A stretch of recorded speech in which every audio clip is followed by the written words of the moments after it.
Morning. గీత మీ టీమే. కొత్తగా join అయ్యాను. Software office లో టీమ్ లీడర్స్ అమ్మాయిల్ని హెరాస్ చేయడం కామన్ అని నాకు తెలుసు.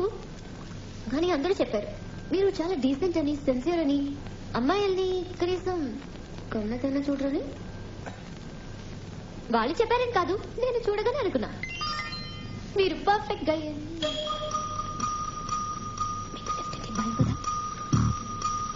చూసారా ఎలా కనిపెట్టేశాను? మిస్టర్ పర్ఫెక్ట్, కొంచెం డిఫెక్ట్. ఎనీవే, మీలాంటి టీం లీడర్ దొరకటం with small defect I'm very lucky. Hello, నేను మిమ్మల్ని పొగడాను, కనీసం రియాక్షన్ కూడా లేదు.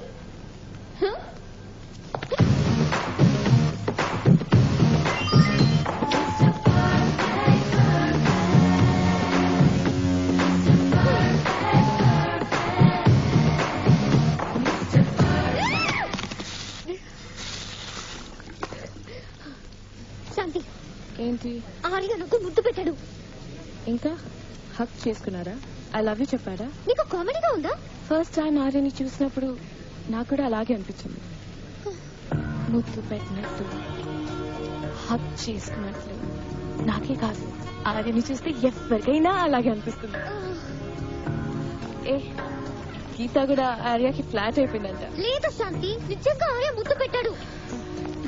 వీడింతే, అందరినీ డిస్టర్బ్ చేస్తాడు, కానీ ఎవ్వరికి పడదు. చూడు గీత, ఎందుకంటే ఆర్య పర్ఫెక్ట్. అంతే. అంటే నాదంతా ఇమాజినేషనా? కాదు, hallucination. Yes, first stage of hallucination. Arya ముద్దు పెట్టాడా? ఇదొక మానసికమైన జబ్బు. జరిగింది జరగనట్టు, జరగంది జరిగినట్టు మనసు ఎటేటో ఎటేటో వెళ్ళిపోతుంది. ఎటు లక్కీగా ఆర్య ముద్దు పెట్టుకున్నాడన్నావు కాబట్టి నీ జబ్బు ఈజీగా కనిపెట్టగలిగాను. లేదు సార్, నిజంగా ఆర్య ముద్దు పెట్టాడు. Okay okay okay. ఆర్య ముద్దు పెట్టుకునేటప్పుడు ఎవరైనా చూసారా? గీత కూడా చూసుంటారు సార్. ఎందుకంటే జనరల్ గా ఎవరైనా కళ్ళు మూసుకుంటారు కదా సార్. నువ్వు మూసుకో. Geetha, I will ask you 2 questions. Okay, straight గా సమాధానం చెప్పాలి. నువ్వు హ్యాపీగా ఉన్నప్పుడు ఏం చేయాలనిపిస్తుంది? నా మాట నమ్మండి సార్, నిజంగా ఆర్య ముద్దు పెట్టాడు. ఓ, ఆర్య నిన్ను ముద్దు పెట్టుకున్నట్టు అనిపిస్తుంది అన్నమాట. Okay okay. మరి కోపంగా ఉన్నప్పుడు ఏమనిపిస్తుంది? సార్, నాకు కోపం వస్తుంది. ఏంటి? నాకు కోపం వస్తుంది. ఎగ్జాక్ట్లీ. ఇలాంటప్పుడు ఏమనిపిస్తుంది? కొట్టాలనిపిస్తుందా? రెక్కాలనిపిస్తుందా? ఏదైనా చేసేయాలనిపిస్తుందా? ఏం చేయాలనిపిస్తుంది?